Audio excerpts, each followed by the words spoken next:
Bismillahirrahmanirrahim. Assalamualaikum warahmatullahi wabarakatuh. Alhamdulillahirabbil alamin. Wassalatu wassalamu ala Rasulillah wa ala alihi wa sahbihi wa man wala amma ba'd.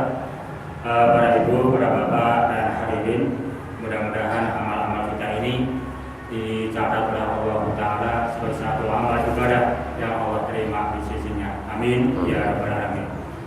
Adapun untuk kajian pada sore hari ini yang biasanya adalah Ahad malam Senin, nah untuk hari ini kita ajukan, yaitu akan kita sampaikan mengulang apa yang telah kita sampaikan.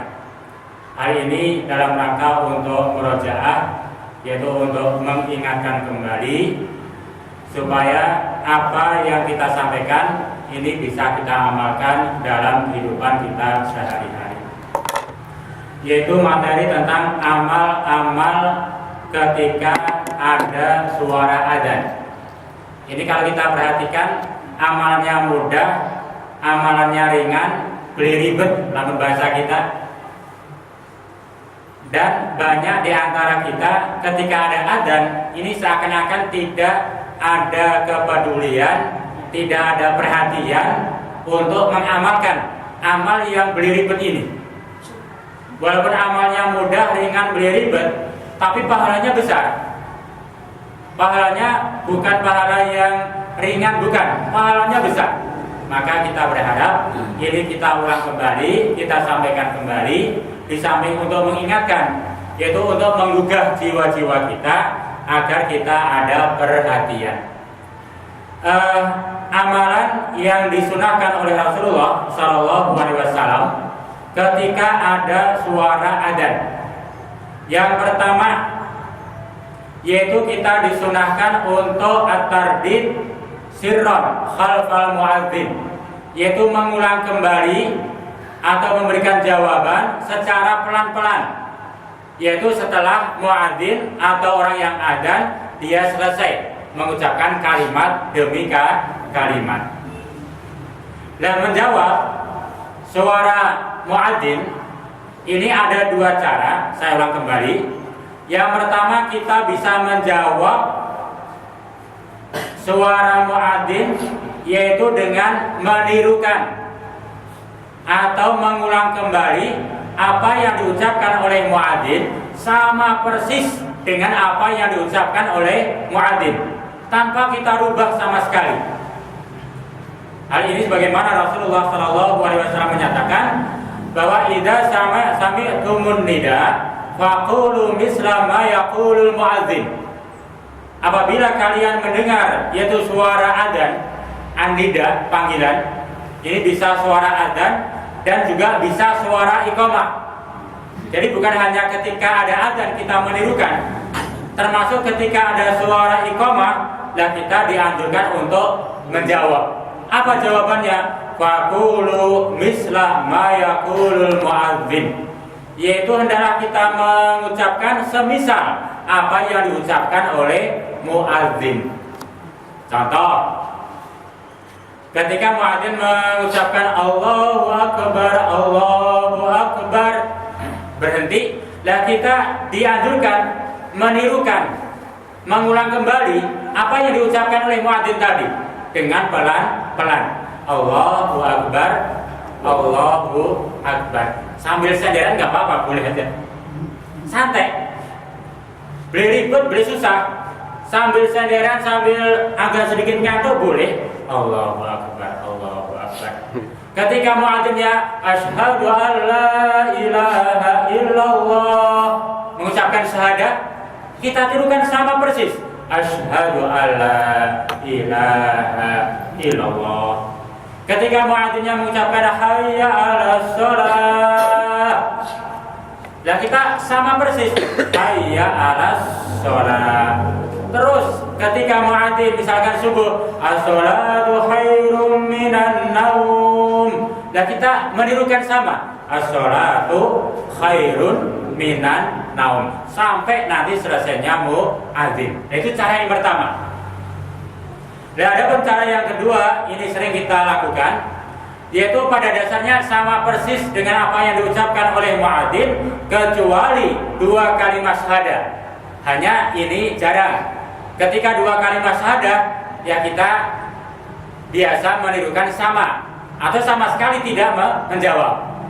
Walaupun dibolehkan ketika muadzin mengucapkan 2 kalimat syahadah, asyhadu alla ilaha illallah ataupun asyhadu anna muhammadar rasulullah, kita boleh menjawab dengan kalimat wa ana atau wa ana asyhadu.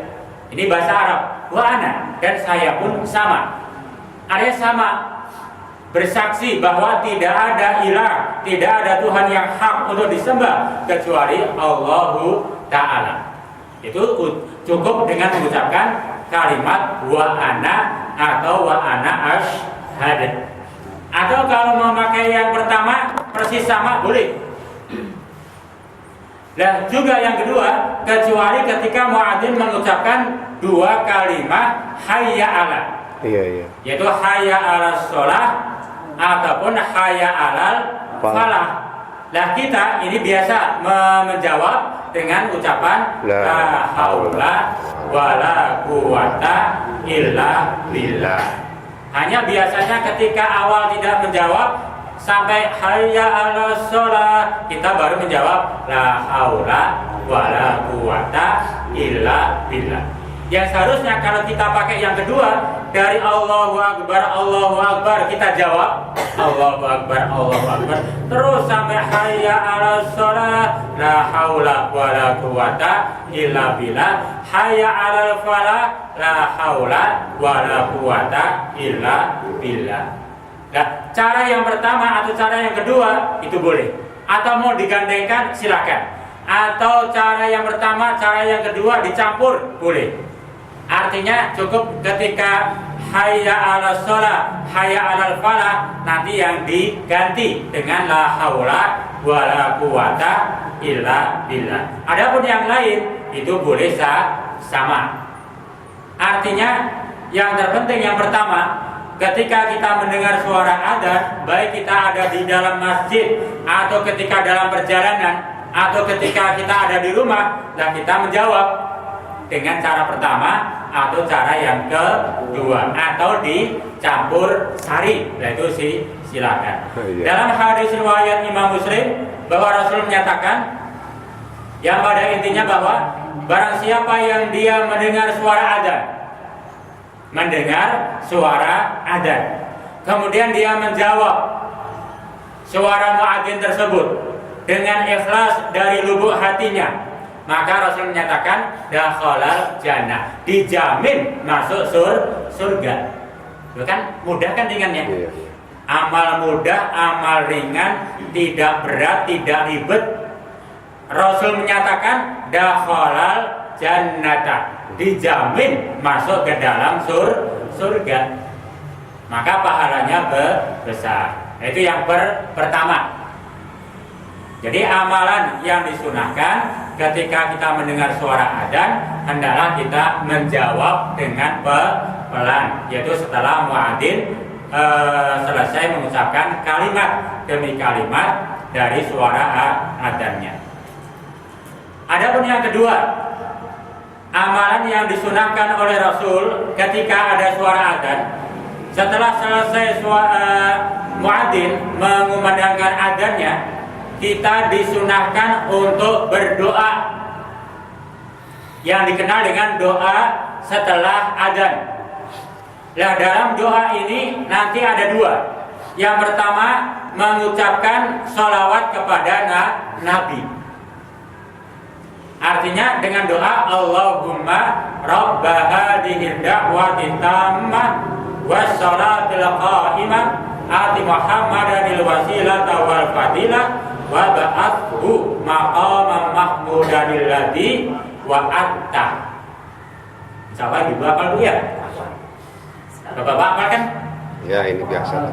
Insyaallah kita semua banyak yang hafal, tapi banyak pula yang tidak berdoa. Insyaallah semua kita hafal banyak, tapi yaitu banyak di antara kita kaum muslimin ketika setelah adzan selesai kita tidak berdoa. Iman kalau kita tidak berdoa, doa Allahumma rabb hadhihi da'wati tammah dan seterusnya ini, itu adalah doa di mana di dalamnya ada sholawat kepada Nabi. Rasul menyatakan dalam satu hadisnya riwayat Imam Al-Bukhari bahwa barang siapa yang dia bersalawat kepada Nabi satu kali, maka Allah Subhanahu wa ta'ala akan membalas 10 kali salawat kepadanya. Dengan kita mengucapkan doa tadi, Allahumma rabb hadhihi da'wati tammah, yang mana di dalamnya ada salawat, satu kali kita ucapkan doa ini, maka Allah akan membalas 10 kali salawat kepada orang yang mau berdoa setelah azan itu. Allah memberikan salawat kepada hamba, itu artinya Allah mencurahkan rahmatnya, Allah mencurahkan pahalanya, Allah mencurahkan maghfirah ampunannya. 10 kali Allah berikan itu. Allah curahkan rahmatnya, Allah curahkan ajarnya, pahalanya, Allah curahkan itu maghfirahnya kepada mereka. Allah balas 10 kali. Ini subhanallah, amal yang mudah, yang ringan, pahalanya besar. Itu sholawat. Allah balas 10 kali sholawat. Bahkan dalam hadis riwayat Imam Muslim dan juga yang lain, dengan kita membaca doa setelah adzan ini, yang mana di dalamnya ada sholawat, Rasul menyatakan barang siapa yang dia membaca doa ini setelah adzan, halas lahu syafaati yaumal qiyamah. Rasul menyatakan dia berhak mendapatkan syafaatku nanti di yaumul qiyamah. Kira-kira syafaat apa Bu artinya? Syafaat yang kita sering minta, memohon agar kita mendapatkan syafaat. Syafaat itu bisa diartikan pertolongan, bisa diartikan adalah penggenapan atau penyempurnaan. Karena kita masih ada kekurangan-kekurangan, maka minta syafaat, minta supaya kekurangan ini digenapkan gitu. Kalau kita di pasar kurang 100, digenapi baiklah, enak Bu ya. Namun digenapkan kan enak itu. Dan nanti di yaumul qiyamah, di akhirat, ketika setiap hamba dihisab oleh Allah Ta'ala, dihitung amal-amalnya, begitu banyak kekurangan-kekurangannya, maka tidak ada yang menyelamatkan dia kecuali dia mendapatkan syafaat pada saat itu. Dan saat itu di yaumul qiyamah nanti, tidak ada yang diizinkan untuk memberikan syafaat kecuali Rasulullah Muhammad Sallallahu Alaihi Wasallam pada saat itu di yaumul hisabnya. Maka Rasul menyatakan, barang siapa yang dia biasa membaca doa setelah adzan ini, maka dia berhak mendapatkan syafaatku, kata Nabi, nanti di yaumul qiyamah. Nanti dalam satu riwayat diterangkan bahwa ketika manusia nanti dibangkitkan dari alam kuburnya, satu persatu tumbuh bagaikan benih biji, tumbuh satu, muncul dan muncul. Kemudian manusia berkumpul, kemudian mereka berbondong-bondong menuju kepada Nabi Adam alaihissalam. Untuk apa? Minta syafaat. Hanya Nabi Adam menjawab, maaf, aku tidak diberi izin untuk memberikan syafaat pada hari ini. Kemudian dianjurkan kepada Nabi dan Rasul setelahnya, datang kepada Nabi dan Rasul setelahnya, terus tidak bisa sampai kepada Nabi Ibrahim, Nabi Musa, sampai kepada Nabi Isa alaihissalam. Semuanya diminta syafaat dan mereka semua tidak bisa memberikan syafaat. Kenapa? Allah tidak mengizinkan pada saat itu. Kemudian mereka dianjurkan datang kepada Rasulullah Muhammad SAW untuk memberikan syafaat. Maka Rasul pun menjawab, benar kalian, pada hari ini, yaitu di yaumul qiyamah ini, hanyalah aku yang diberikan izin oleh Allah untuk memberikan syafaat. Maka hanya Rasul Muhammad SAW yang diberikan izin untuk memberikan syafaat kepada umatnya. Maka alhamdulillah, kalau kita membiasakan diri membaca doa Allahumma rabb hadhihi da'wati tammah ini setelah adzan selesai, maka Rasul pun sudah berjanji, halas lahu syafaati, dia berhak mendapatkan syafaatku yaumal kiamah, pada hari kiamat nanti. Itu doa yang pertama. Nah, doa yang kedua adalah membaca syahadat dan ikrar tentang 3 keridhaan. Oh iya. Nah, ini yang biasa tidak diamalkan. Kenapa? Ya mungkin karena belum mengetahui. Kalau Allahumma rabb hadhihi da'wati tammah dan seterusnya, ini banyak yang mengamalkan, insya Allah, mudah-mudahan.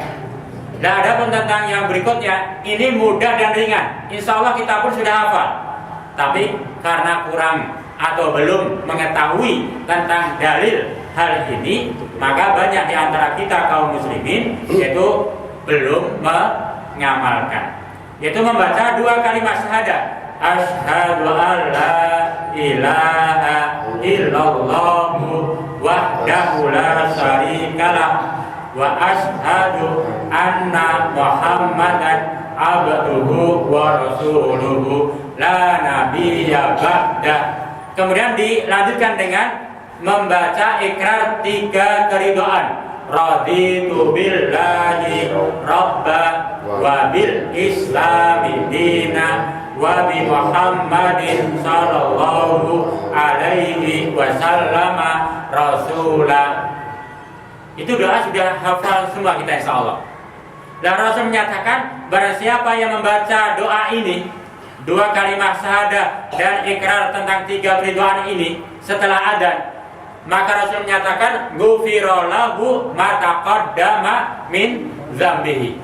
Semua dosa-dosanya akan dilebur, akan dihapus, akan diampuni oleh Allah Subhanahu wa ta'ala.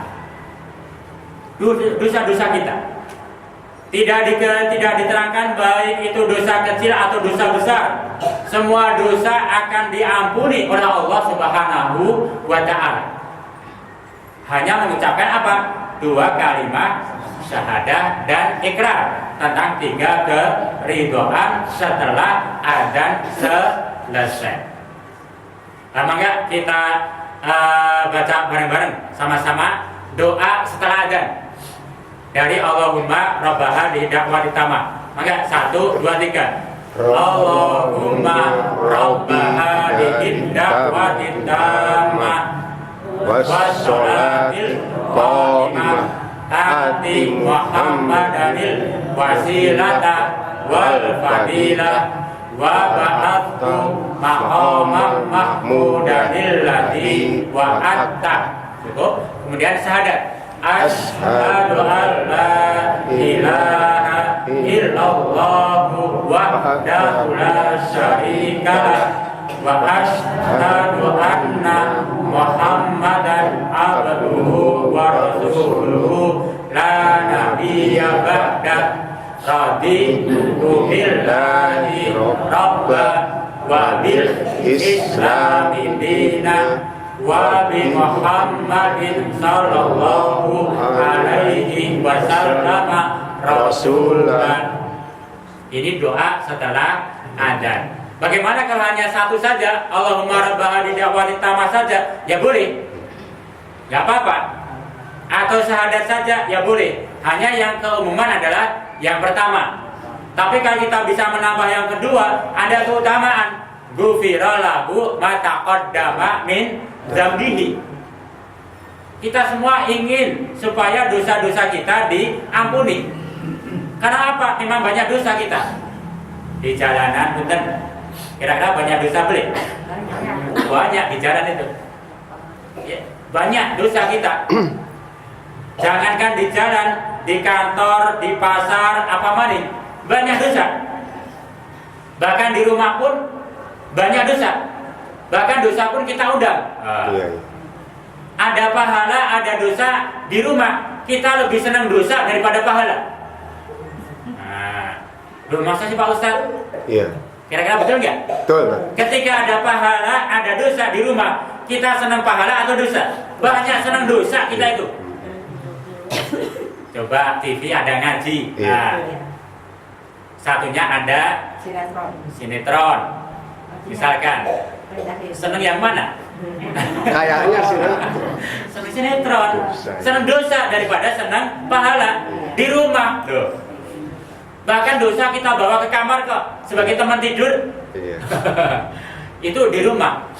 Nah di masjid pun terkadang juga banyak dosa. Maka ini hadis menggambarkan kepada kita setelah suara adzan selesai, maka kita dianjurkan supaya berdoa, yaitu dengan membaca 2 kalimat syahadat dan ikrar tentang 3 keridhaan. Ghufira lahu ma taqaddama min dzambihi. Dosa-dosa kita akan diampuni oleh Allah Ta'ala.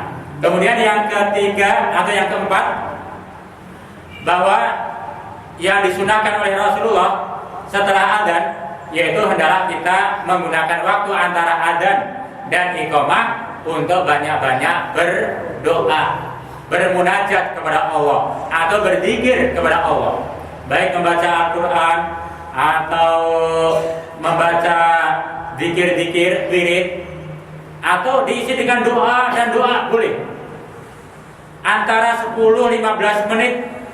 Ya seakan-akan tidak kenal istri, nggak kenal suami, nggak kenal tetangga, nggak kenal teman lah. 10 menit kurang lebih kita khusyuk zikir kepada Allah, bermunajat kepada Allah Subhanahu wa Ta'ala antara adzan dan iqamah. Syukur-syukur setelah adzan nanti melaksanakan sholat sunnah qobliyah dulu, kemudian diisi dengan zikir. Di samping ini ada pahala tersendiri, ada keutamaan pula. Ini merupakan amaliyah ar-ribat. Ribat artinya antara setelah sholat sunnah qobliyah ba'da adzan menunggu sampai diiqamati, itu adalah termasuk amalan ribat. Rasul menyatakan tidaklah mendapat pahala seseorang yang dia melakukan amal ribat, tidak ada kecuali jannah, yaitu amalannya adalah surga. Ada hadis yang semirip dengan ini. Tidak ada pahala bagi orang-orang yang ibadah haji illa al-jannah, kecuali surga. Kita melakukan haji, berat. Tidak ada pahala bagi orang ibadah haji kecuali surga. Dan orang yang ribat sama, Rasul menggunakan teks yang hampir sama. Tidak ada amal, tidak ada ajr atau pahala bagi yang melakukan ribat illa al-jannah, kecuali surga. Sudah nggak kenal teman dulu, nggak apa-apa lah, 10 menit, 15 menit kita kejar yang namanya surga. Nah apalagi atau diisi dengan doa. Doa antara azan dan iqamah adalah doa la yuraddu, yang tidak akan tertolak. Itu doa yang mustajab. Subhanallah. Ini yang ketiga. Adapun yang terakhir, amalan yang disunahkan oleh Rasulullah menjelang adzan adalah kalau kita ada di dalam masjid, kita dilarang untuk keluar ke masjid. Kalau sudah ada di dalam masjid, dilarang keluar dari masjid menuju yang lain, kecuali kalau ada udzur, misalkan sudah batal atau ingin mengulang wudhu kembali, boleh. Tapi kalau pulang ke rumah untuk makan dulu atau apa, ini ada para ulama menghukumi makruh, dilarang. Dan kalau kita ada di luar masjid, baik di jalan atau di halaman rumah atau di teras rumah atau di dalam rumah, ada adzan selesai, maka disunahkan untuk segera mendatangi masjid. Kembali, kalau kita di masjid dilarang keluar, nah itu. Tapi kalau kita di luar, kita dianjurkan supaya datang ke masjid. Untuk apa? Untuk melaksanakan sholat berjamaah. Di mana sholat jamaah pahalanya 27 derajat dibandingkan kita sholat sendirian. Oh Pak Ustadz, toh nanti setelah adzan selesai sekian menit kita akan sholat juga. Ya sama-sama sholat. Tapi yang dinamakan amalan yang sangat dicintai oleh Allah Subhanahu wa Ta'ala itu tiada lain. Salah satunya adalah as-sholatu ala waktiha, sholat tepat waktunya. Itu amalan yang sangat dicintai oleh Allah. Sholat tepat waktunya itu adalah sholat berjamaah, yaitu di masjid. Itu adalah ala waktiha. Maka sholat yang tepat waktu, artinya berjamaah di masjid. Setelah orang-orangnya selesai sholat berjamaah, sholat ini akan naik ke atas sembari banyak istighfar, mohon ampun kepada Allah untuk mereka yang sholat. Dan sholat ini berkata, ya Allah, jagalah orang-orang ini yang sholat berjamaah, sebab mereka telah menjaga aku ya Allah. Sholatnya mendoakan. Tapi kalau kita sholat sendirian nanti, baik itu di masjid atau di rumah sendirian tidak berjamaah, nanti setelah sholat selesai, sholat akan naik ke atas bagaikan awan yang gelap gulita dan tidak beristighfar kepada Allah. Dan sholat ini berkata, ya Allah, ini orang telah menyanyiakan aku, maka sia-siakan dia. Maka lebih enak, lebih manfaat, dan lebih afdol kalau kita melakukan sholat dengan berjamaah di masjid. Nah, ini amalan-amalan yang disunahkan Rasul ketika ada adzan atau setelah ada adzan. Demikian yang bisa kita sampaikan. Mudah-mudahan kita diberi kekuatan oleh Allah Subhanahu wa taala bisa mengamalkannya. Untuk selanjutnya mungkin nanti Bapak Sarip mendoakan untuk jamaah. Dan sebagai penutup dari saya, assalamualaikum warahmatullahi wabarakatuh. Waalaikumsalam. Oh ya, yang pertama mungkin sembari mengingatkan, insya Allah besok Senin malam Selasa Kliwon Bu. Oh. Nanti saya mengingatkan ini. Jadi untuk bapak-bapak